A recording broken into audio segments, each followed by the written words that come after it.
Dear Miss Love, magandang araw po sa lahat ng nakikinig sa channel na ito. Pati na rin po sa inyo, Miss Love. Nais ko lamang ibahagi sa inyo ang kwento ng aking buhay at ang kasalanang hindi ko kailanman inakalang magagawa ko. Isang pagkakamaling nagsimula sa simpleng ngiti at nauwi sa isang lihim na ako lang ang may pasan. Maaari niyo po akong itago sa pangalang Jonah. 29 na taong gulang. 2 taon ng kasal sa asawa kong si Raymart na isang seaman. Mabait si Raymart, masipag at responsable. Lahat ng dapat ipagmalaki ng isang asawa ay nasa kanya na. At yun ang dahilan kung bakit hanggang ngayon ay hindi ko pa rin napapatawad ang sarili ko. Sa 2 taon naming pagsasama, hindi pa kami nabibiyayaan ng anak. Hindi rin naman naging issue yun sa aming dalawa. Napag-usapan kasi naming mag-ipon muna, ayusin ang aming kinabukasan. Hindi ako inuobliga ni Raymart na magtrabaho. At sa totoo nga, lahat ng luho ko ay binibigay niya. Kaya naman wala talaga akong dahilan para maghanap ng iba. Pero nangyari na. Hindi na maibabalik ang dati. Nakatira ako sa bahay ng biyenan kong babae. Kaming 2 lang ang magkasama. May edad na rin to. Nag-iisa lang kasing anak si Raymart, kaya natural na sa amin din siya umasa. Wala naman akong reklamo pagdating doon. Tinuturing ko na rin kasi siyang parang tunay kong ina. Si Raymart bilang asawa, halos lahat binibigay sa akin. Lalo na ang mga gusto ko. Hindi ko ikakaila. Maalaga siyang lalaki, mapagbigay at marunong umunawa. Kung tutuusin, sobrang swerte ko talaga sa kanya. Pero hindi naman sa nagmamayabang, maganda rin akong babae. Mahaba ang buhok ko, maputi ang balat, at alagang-alaga ko ang sarili ko, Miss Love. Madalas ko ring marinig ang mga salitang ang ganda mo sa ibang tao na normal na para sa akin. Pero alam nyo, totoo rin ang kasabihang kung ano ang kinaganda ng mukha, siya namang kinapurol ng utak. Aminado ako doon. Hindi po ako matalino. Hindi ako marunong magdesisyon. Madalas, emosyon ang nauuna sa akin. Buti na nga lang talaga at may itsura ko. Kaya kahit papaano, kaya kong makipagsabayan sa mundo. Pero hindi pala sapat ang ganda kapag may kahinaan ng isip. Hunyo nang umalis muli ang asawa ko. Panibagong biyahe, panibagong mahaba-habang paghihintay. Nasa airport na kami noon. Hawak ko ang kamay niya. Walang iyakan, walang dramahan. Sanay naman na kami sa ganitong eksena. Mag-iingat ka ha? Sabi ko pa. Ngumiti lamang siya at hinalikan ng noo ko. Nung tawagin ang flight niya, doon ko naramdaman ang lungkot. Parang may dumapong eroplano sa dibdib ko. Isang landing ng lungkot na alam kong mananatili hanggang sa muli siyang bumalik. Pag-uwi ko, kami na lang ulit ng biyenan ko ang nasa bahay. Madalas naman tong nasa kapitbahay. Nakikipagkwentuhan kay Madam Lotlot na kaedad niya. Byuda na rin katulad niya. Pero mas may kaya sa buhay. Dati itong nagtatrabaho sa abroad. Isang araw noon, niyaya niya akong sumama. Kaarawan kasi noon ni Madam Lotlot. Tanghali kami pumunta. Halos sila lang din ang naroon. Mga may edad ng kaibigan din ni Madam Lotlot. May kwentuhan, tawanan, at doon ko siya unang nakita. Isang lalaki na sa tansya ko'y nasa kaedadan ko lamang. Matangkad, moreno, matangos ang ilong at may maayos na tindig. Nakasando siya noon, fit at kitang-kita ang hubog ng braso habang nagbubuhat ng mga upuan. Siya pala ang bagong boy ni Madam Lotlot. Anak daw to ng dati nilang kasambahay. Babait at masipag, binata pa. Iyon ang sabi ng biyenan ko habang nakaupo kaming dalawa. Ang pangalan niya ay Louie. Habang nagkakakwentuhan ang mga matatanda, hindi ko maiwasang hindi mapatingin sa kanya paminsan-minsan. Hindi ko alam kung bakit. Hindi naman ako ganoon dati. Pero kasi may kung anong humahatak sa atensyon ko. Nang mapansin niyang nakatingin ako, agad akong umiwas. Pero huli na. Nagtagpo ang mga mata naming dalawa. Sa isang iglap, parang may kuryenteng dumaan sa katawan ko. Napalunok ako nang hindi sinasadya. Kinabahan talaga ako noon. At lalo akong kinabahan nung makita ko siyang ngumiti sa akin. Simpleng ngiti lang yun, pero sapat para uminit ang pisngi ko. Pagkalipas ng ilang minuto, nagkakwentuhan kaming dalawa. Kayo po pala si Ma'am Jonah. Sabi niya sa magalang na tono. Narinig ko na ho kasing pangalan niyo kay Madam. Oo. Ako nga si Jonah. Sagot ko naman na pilit kinakalma ang sarili. Ikaw si Louie, diba? Opo, ako nga ho. Sagot niya agad. Ako po yung nag-aasikaso dito ngayon. At doon ko napansin, madali siyang kausap. Natural, na para bang matagal na kaming magkakilala. Kahit ilang minuto pa lang kaming nagkakausap. Nung pauwi na kami ng biyenan ko, nadaanan ko siya sa may gate. Ngumiti ulit siya at kumaway. At ang mga sandaling yon, hindi ko pa alam na ang simpleng ngiting yon ang magiging simula ng isang kwentong hindi ko na mababawi. At doon nagsimula ang lahat. Sa isang Hunyo, sa isang landing ng lungkot, at sa isang lalaking hindi ko dapat binigyang pansin. Hindi ko agad naintindihan kung bakit hindi na mawala sa isip ko si Luis matapos ang araw na iyon. Sinisisi ko ang lungkot. Sinisisi ko ang katahimikan ng bahay kapag gabi. Sinisisi ko ang pagiging mag-isa ko. Lahat sinisisi ko, maliban lamang sa sarili ko. Kinabukasan, maaga akong nagising. Nagluto ako ng almusal para sa amin ng biyenan ko. Habang kumakain siya, nabanggit niya na dadaan daw siya kina Madam Lotlot sa hapon. May pinapaayos daw kasi ito. Sumama ka na, Jonah. Para naman hindi ka nabuburo dito sa loob ng bahay. Sabi niya pa. Tumango na lamang ako noon. Siguro nga, kailangan ko lang din libangin ang sarili ko. Siguro nga kailangan ko ring makipagkwentuhan. Iyon ang paulit-ulit kong sinasabi sa sarili ko habang nagbibihis ako noon. Simple lamang ang suot ko. Isang t-shirt na pink at maong. Walang ayos, walang mga kolorete sa mukha. Habang papalapit kami sa bahay nila Madam Lotlot, ramdam kong bumibilis din ang tibok ng puso ko. Nandun si Louie. Nakita ko siya. Pawis na pawis at may hawak na pala. Nakaluhod sa lupa habang may inaayos. Pag-angat niya ng kanyang ulo, nagtagpo ulit ang mga mata namin. Hindi siya agad ngumiti. Parang nagulat din siya. Tapos, saka siya tumayo at ngumiti. Mas malapad kaysa kahapon. Ma'am Jonah, bati niya. Magalang pa rin. Kumusta po? Mabuti naman. Sagot ko at pilit kong pinapanatiling normal ang boses ko. Ikaw? Okay lang din po. Mainit lang, sabi niya. Halata nga pawis na pawis ka. Tumawa ako. Wala namang dahilan, basta tumawa lang ako.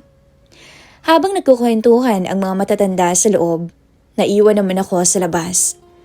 Naupo ako sa may bangko sa ilalim ng punong mangga. Maya-maya, lumapit si Louie dala ang 2 basong malamig na tubig. Ma'am Jonah, tubig po muna kayo, sabi niya. Salamat Louie. Hindi mo naman ako kailangang tawaging ma'am Jonah na lang. Ngumiti siya. Sige Jonah. Hindi ko alam kung bakit iba ang tunog kapag siya ang nagsabi ng pangalan ko. Umupo rin siya sa dulo ng bangko. May pagitan sa amin. Pero ramdam ko ang presensya niya. Tahimik lang muna kami ng ilang sandali hanggang sa siya na ang unang nagsalita. Si Sir Raymart po ba? Seaman no? Oo. Sagot ko agad. Matagal-tagal din bago umuwi.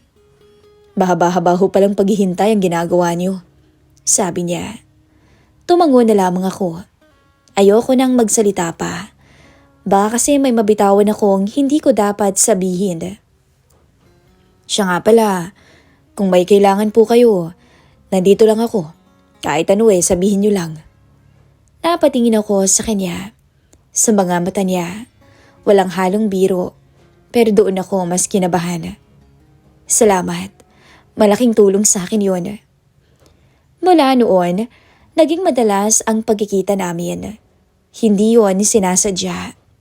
Kapag pumupunta ang biyanan ko kina Madam Lotlot, nandun agad si Louie. Kapag may kailangang ipabili, nagkikita kaming dalawa.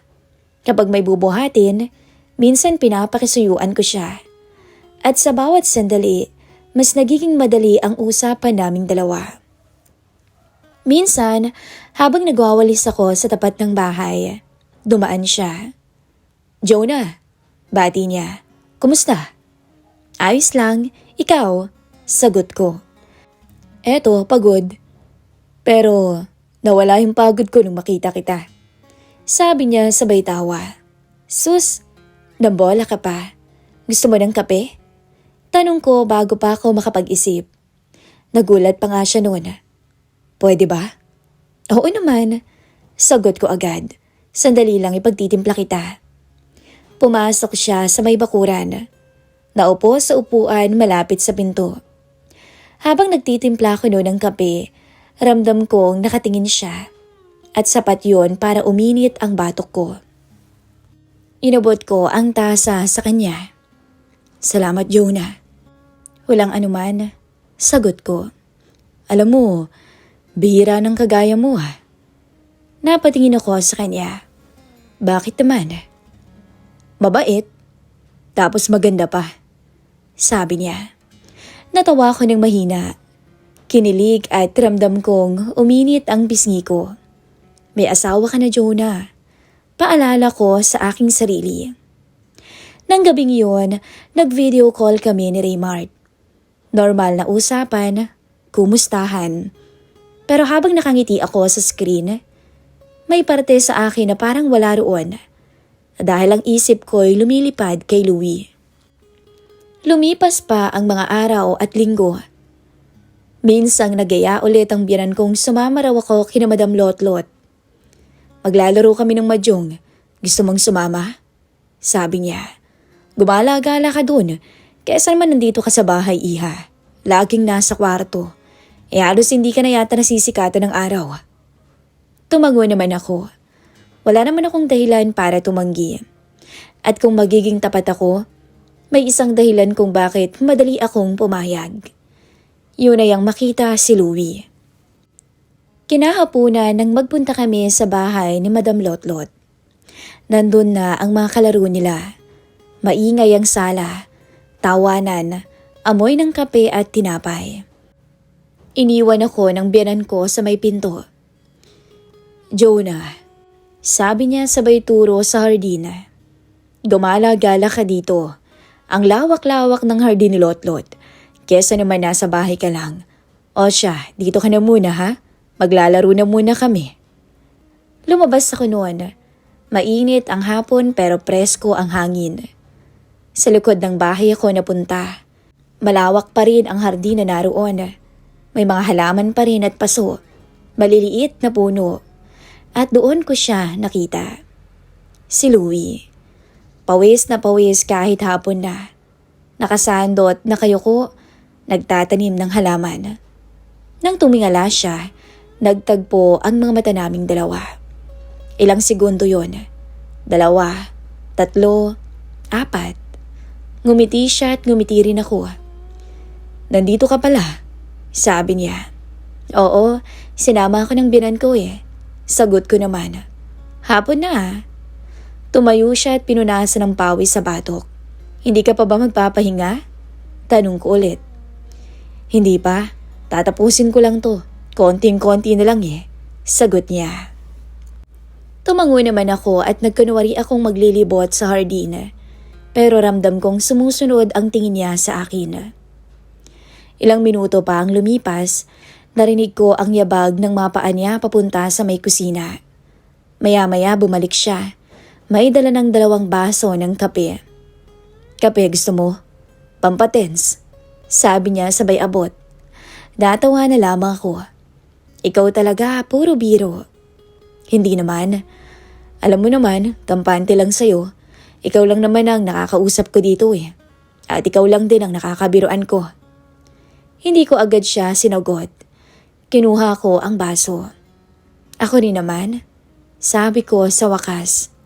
Madalas ikaw lang din ang nakakausap ko. Hindi siya ngumiti noon.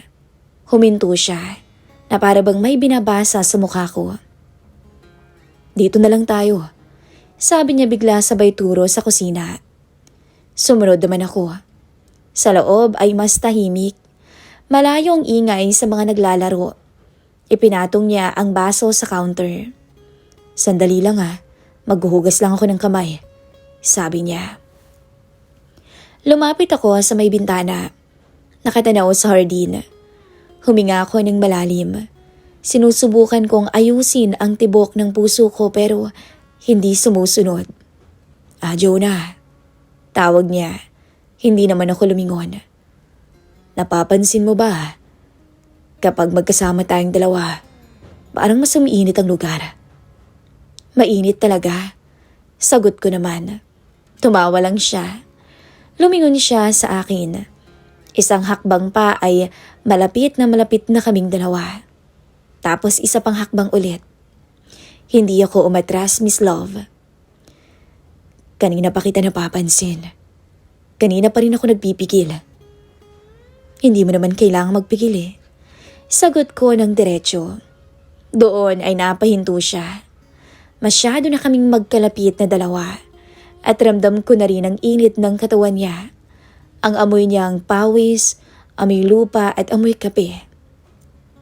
Kung ayos lang sa'yo, pwede ba? Hindi ko siya hinawakan noon pero sapat na ang distansya para magkaroon ng tensyon. At nang marinig namin ang malakas na tawa mula sa sala, sabay kaming napalingon doon. Alam naming pareho na busy sila nung time na yon. Bumalik ang tingin niya sa akin. Mas mababa na rin ang boses niya kapag nagsasalita siya. Kung gusto mo, kung papayag ka, may oras tayo ngayon. Hindi na ako nagtanong pa, Miss Love. Dahil mabilis ang mga sumunod na sandali. Hindi dahil nagmamadali kami. Sa kusina, sa pagitan ng counter at pinto sa likod, naglapat ang labi naming dalawa. Isang halik na nagpanginig sa tuhod ko. Para akong lalagnatin ng time na yon, Miss Love. At nang dumampi ang kamay niya sa bewang ko, doon na ako tuluyang bumigay.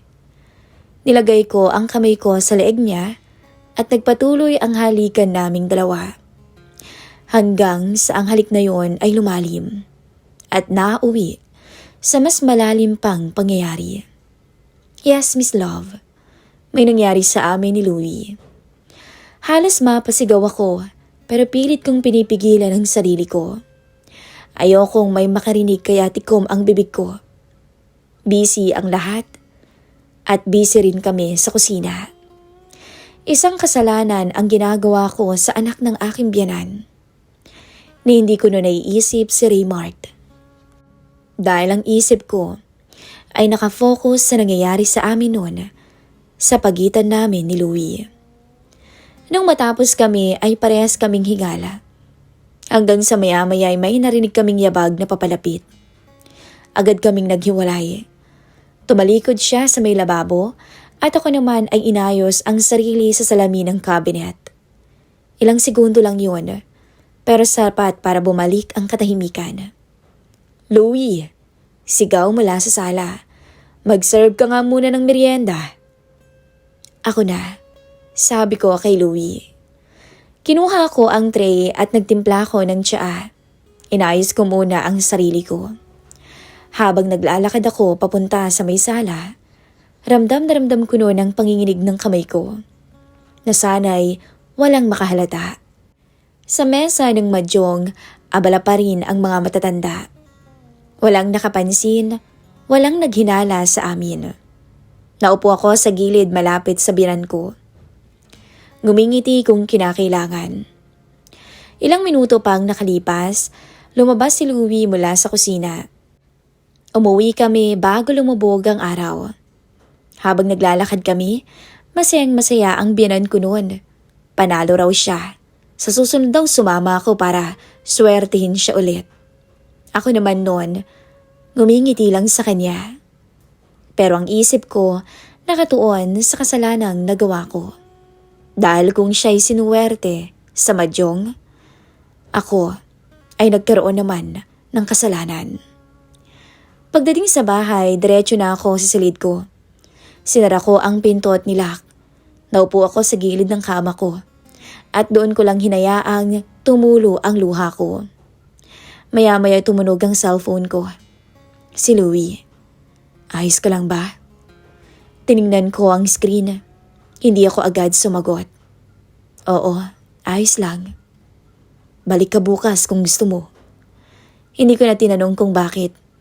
Alam ko na agad. Humiga ako, nakatitig sa kisame.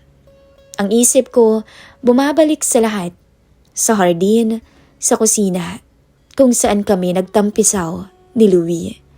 At sa gitna ng lahat ng iyon, ang pakiramdam ko'y para bang may sinindihang mitya na hindi ko na alam kung paano papatayin. Alam kong hindi iyon ang una. At malinaw na malinaw sa akin na hindi rin iyon ang huli. Sa paglipas ng mga araw, naging maingat kami ni Louie. Hindi kami nag-uusap sa harap ng ibang tao para hindi halata. Hindi kami naglalandian. Kapag nagkakasalubong kami sa hardin o sa tapat ng bahay, tumatango lang kami sa isa't isa. Isang maikling ngiti. Parang magkaibigan lang. Pero sa pagitan ng mga sandaling yon, kapag kaming dalawa na lamang, ay lihim na nagtatagpo ang labi naming dalawa. Isang gabi, habang tahimik na ang bahay at tulog na ang biyanan ko, may nag-chat sa akin. Si Louie. Nandyan ka ba? Tinitigan ko ang screen bago ako sumagot. Oo. Wala nang kasunod na tanong. Ilang segundo lang nag-chat sa ulit. Sa likod tayo.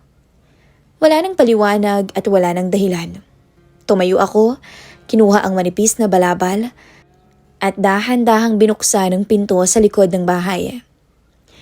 Tahimik ang paligid noon. Ang ilaw sa kusina ni na Madam Lotlot ay patay na. Pero sa likod, may munting ilaw sa hardin. Sapat lang para makita ang daan. Nandun siya, nakatayo sa lilim ng puno. Sandali lang. Sabi ko na halos bubulong. Baka kasi may makakita. Tumango naman siya. Umupo kami sa may bangko. May pagitan. Pero ang pagitan na yon ay para bang manipis na papel lang. Hindi na kita kinausap kahapon. Ayoko kasing may makahalata. Ako rin naman mas mabuti ang ginawa mo. Tahimik kaming dalawa. Hanggang sa huminga siya ng malalim.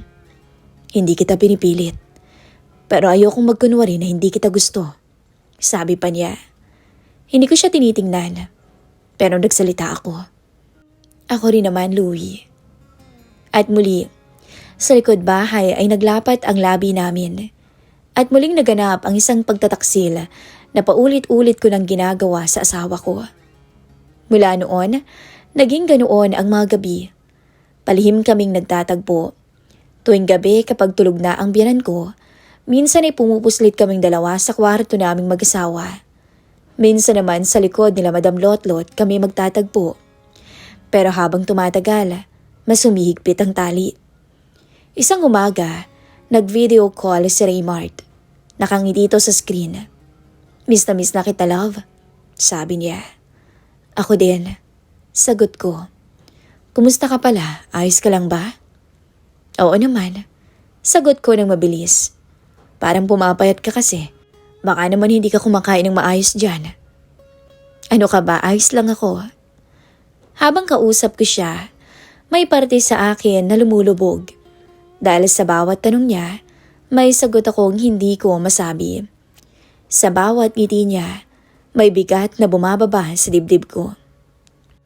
Pagkatapos ng tawag, umupo ako sa gilid ng kama. Doon ko naramdaman ang biglang pagod.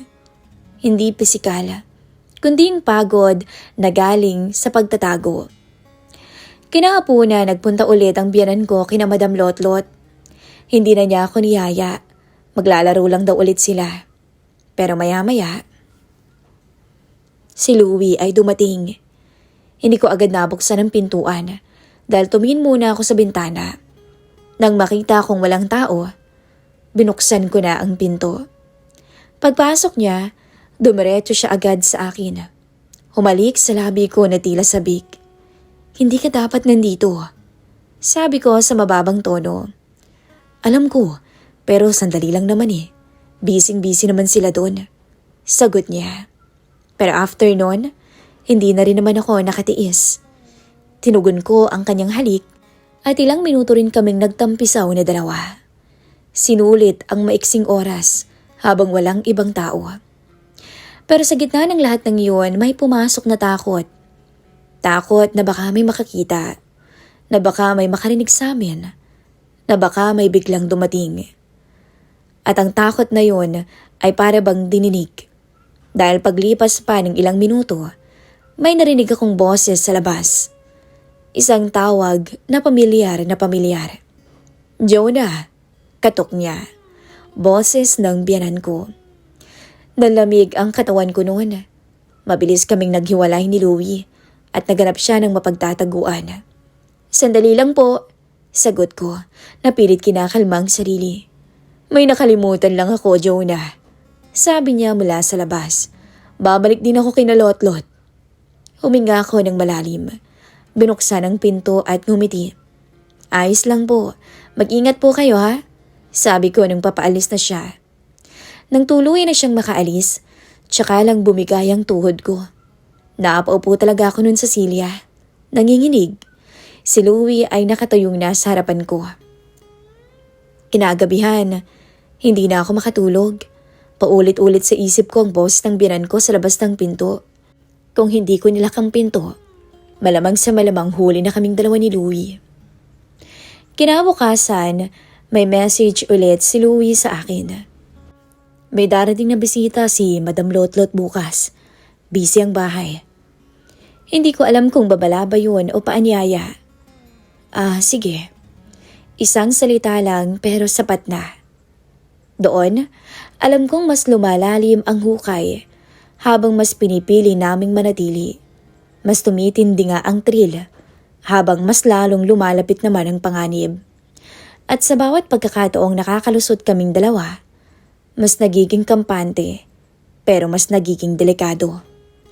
Hindi ko alam, Miss Love, kung hanggang kailan. Hindi ko alam kung hanggang saan hahantong. Ang alam ko lang, sa puntong yun, hindi na kami basta nagtatago. Naglalaro na kami sa gilid ng bangin at kahit alam naming delikado ang babagsakan, patuloy pa rin namin yung ginagawa.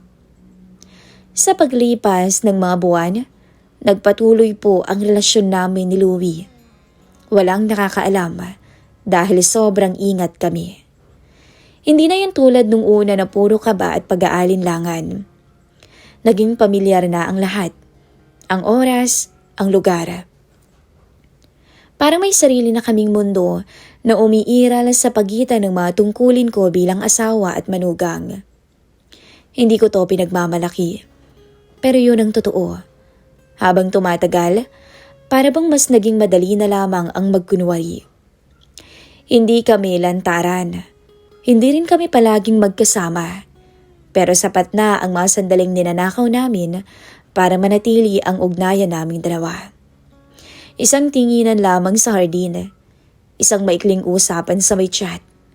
Isang mensaheng, nandyan ka ba? Walang pangako. Wala kaming plano pero malinaw na may relasyon kaming dalawa. At doon ako nagkamali. Dahil sa sobrang kampante kong ako lang, Hindi ko napansin ang ibang mga senyales. Hanggang dumating ang isang hapon na magpapabago sa lahat at magpapamulat sa kagagahang ginagawa ko. Maaga akong dumating kina Madam Lotlot. May pinabibigay kasi ang biyanan ko. Sobrang tahimik noon ng bahay. Ibang-iba sa karaniwang ingay kapag nagmamadyong sila. Ngunit habang papalapit ako, unti-unti kong naririnig ang isang kakaibang ingay. Huminto ako sa may pinto noon. Hindi ko sinasadyang makinig, pero malinaw ang narinig ko. Boses ni Louie yun at boses ni Madam Lotlot. Napakunot ang noo ko. Dahan-dahan. Tumingin ako, sumilip, at doon ko nakita ang eksenang hindi ko inakalang makikita ko. Si Louie ay nakatayo sa tabi ni Madam Lotlot. Ang kamay niya ay nasa bewang ng byuda. Ang mukha niya nakayoko at may binubulong at humahalik. Si Madam Lotlot nakangiti at tila kilig na kilig. Hindi ngiti ng amo, hindi ngiting may edad. Ngiti ng isang babaeng in love. Parang may humigpit sa dibdib ko noon. Hindi dahil sa selos, kundi dahil sa biglaang pagguho ng lahat ng inakala kong totoo. Hindi na ako pumasok. Hindi na rin ako nagsalita pa.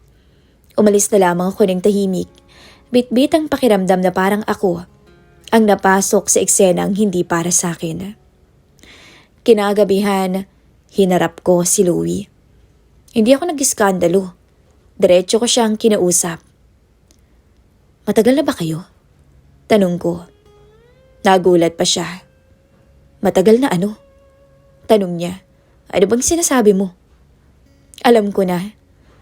Nakita ko kayo ni Madam Lotlot kanina. Hindi siya umiwas. Hindi na rin siya nag-deny pa. Matagal na. Bago pa maging tayo. Bago pa tayo magkaroon ng relasyong dalawa. Sagot niya. At ngayon? Tanong ko na kinakalmang sarili. Hindi naman natigil yung relasyon namin ni Lotlot eh. Walang palusot na sabi niya. Doon ako biglang natahimik. Hindi dahil wala akong sasabihin, kundi dahil malinaw na ang lahat. Ang mga oras na sinasabi niyang ako lang, ang mga sandaling sinasabi niyang espesyal ako. Hindi pala totoo. O baka naman totoo nga. Pero hindi lang ako ang sinasabihan niya. So bakit hindi mo sinabi? Tanong ko. Hindi ka naman nagtatanong. Sagot niya. Simple, diretso, pero masakit. Hindi ako umiyak. Hindi ako nagmakaawa sa kanya. Ang naramdaman ko noon ay isang kahihiyan sa sarili ko. Dahil naniwala akong gusto niya ako. Na may saysay ang lihim namin. Na may lugar ako sa buhay niya. Sa puso niya. Pero wala pala. Kung ganun, tapos na tayong dalawa. Hanggang dito na lang. Babalik na ako sa asawa ko. Tumango siya. Walang pagtutol na hindi niya ako hinabol. Para bang alam niyang darating ang sandaling yon. At doon ko na-realize na ginamit niya lang din ako. Mula noon, hindi na kami nag-usap na dalawa. Kapag nagkakasalubong kami, parang hindi kami magkakilala. Nagpatuloy lang si Louie sa pagtatrabaho doon kay Madam Lotlot. Mas naging lantaran na nga minsan ang presensya niya kay Madam Lotlot. Madalas silang magkasama at mas malinaw ng ugnayan. Hindi man nila pinagsisigawan, ramdam ko na may pagbabago sa kanilang dalawa. At sa gitna ng lahat ng yon, ako, tahimik lang. Hindi ko sinabi sa binan ko, pinili kong manahimik. Hindi para protektahan si Louie, kundi para protektahan ang natitira sa sarili ko. Ilang buwan pa ang lumipas at umuwi si Raymart. Sa airport, pareho pa rin ang tagbo. Nagyakapan at nagkumustahan. Pero ako, iba na. May bigat. May hiya na hindi ko kayang ipaliwanag. Miss na kita, love. Sabi niya. Miss rin kita. Sagot ko. At sa pagkakataong yun, totoo yun. Ibang uri ng katotohanan. Katotohanan galing sa pagsisisi. Hindi ako umamin sa kanya. Hindi ko kayang aminin ang kasalanan ko. Makalipas ang mga araw, tinuon ko lahat ng oras ko sa asawa ko. Bumawi ako sa kanya, sa pag-aalaga sa kanya, sa bahay. Kinalimutan ko ang lahat at pinagsisisihan ko ang nagawa kong pagkakamali. Pinangako ko sa sarili kong hinding-hindi ko na yun uulitin pa. Kapag nakikita kami ni Louie, isang paalala ang sumasagi sa isip ko na may mga relasyong hindi mo dapat pinasok. Hindi ako naging panalo. Hindi rin ako naging biktima. Ako ang pumili. Ako rin ang tumanggap ng bunga. Ito ang huli kong pagtatapat. Hindi para humingi ng awas sa inyong lahat. Hindi rin para ipagtanggol ang sarili ko. Kundi para iwan ang kwentong to kung saan ito nararapat. At yun ay sa nakaraan. Dahil may mga kasalanang hindi ka habulin ng tao. Pero habang buhay ka na mga habulin ng konsensya. Sa ngayon po, Miss Love, 5 buwan na akong pregi. At nagpaplano kami ni Raymart na magpagawa na ng sarili naming tahanan. Alam kong malaki ang kasalanang nagawa ko sa kanya. At alam ko ring dadalhin ko yun habang buhay. Isa lang ang pinagpapasalamat ko. Dahil hindi kami tuluyang nasira ni Raymart. Hanggang dito na lamang po ang kwento ng aking pagkakasala. Maraming salamat Miss Love sa pag-share ng aking kwento ng buhay dito po sa inyong channel.